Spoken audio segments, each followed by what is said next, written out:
Episode 2, The Power of Brain-Based Messaging, Crafting Messages that Resonate. Ever wonder why some messages are plain right unforgettable?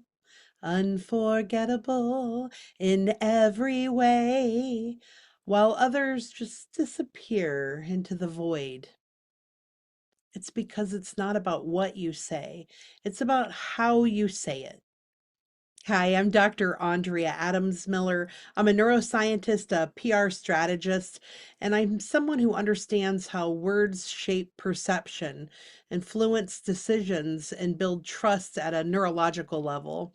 And I'm the CEO and founder of the redcarpetconnection.com, where we help you be seen, heard, and understood by the right people at the right time so you can live a life of legacy. So we're going to break down how to craft messages that the brain cannot ignore. So how the subconscious mind processes media messages. In the 1970s, people were exposed to an average of 500 ads per day. Today, it's astounding. It's estimated that we are exposed to 5,000 plus ads per day, and that can be increased by the type of platforms that we view. And the funny part is our brain filters out almost all of them. People just don't remember facts. They don't trust generic statements, and they don't engage with corporate jargon. But they do remember emotions, and they trust familiarity, and they engage with stories and structure.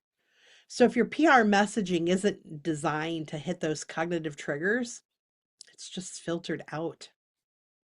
There are 5 brain brace techniques that make PR messages unforgettable. So let's break down the core techniques that make messages stick.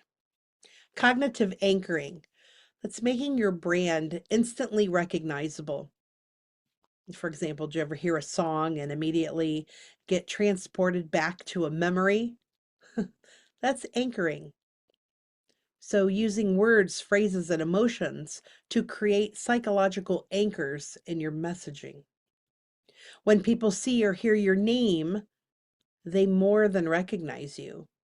They feel something, a sense of who you are. For example, instead of saying, our company values integrity, something that the Red Carpet Connection might say instead is, when you work with us, you feel loved and secure because we deliver what we promise and we have your back. Strategic framing, controlling the narrative. That's framing shapes on how people perceive information. Example, a company gets criticized for being too small. Let's say they say, oh, your company's too small to compete for this, bid. Well, instead of denying it, the Red Carpet Connection might reframe it. We might say for you, or maybe even for ourselves, hey, we may not be the biggest, but that's why we are the best.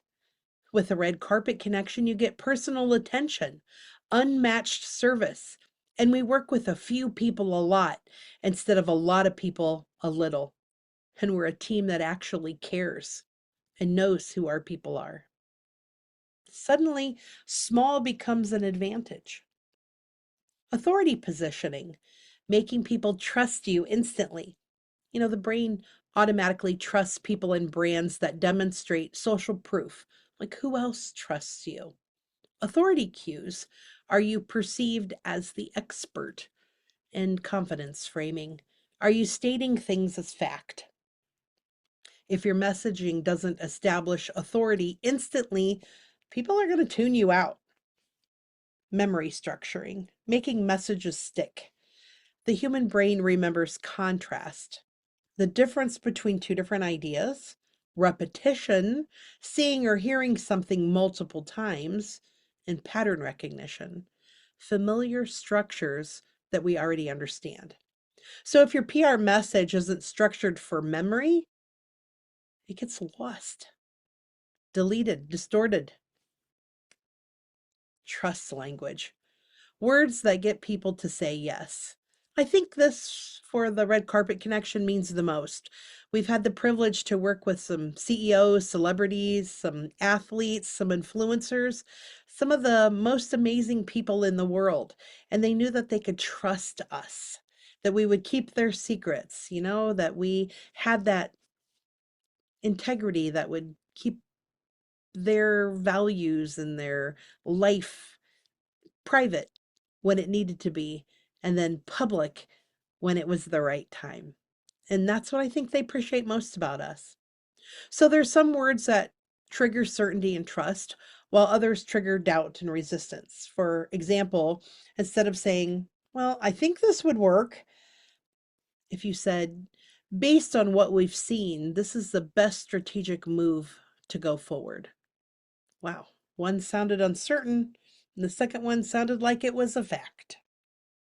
The bottom line is PR is more than getting coverage. It's about controlling perceptions, what people think and see and hear. So in the next episode, we'll break down the neuroscience behind media placements, why most pitches get ignored, and how to make yours brain friendly.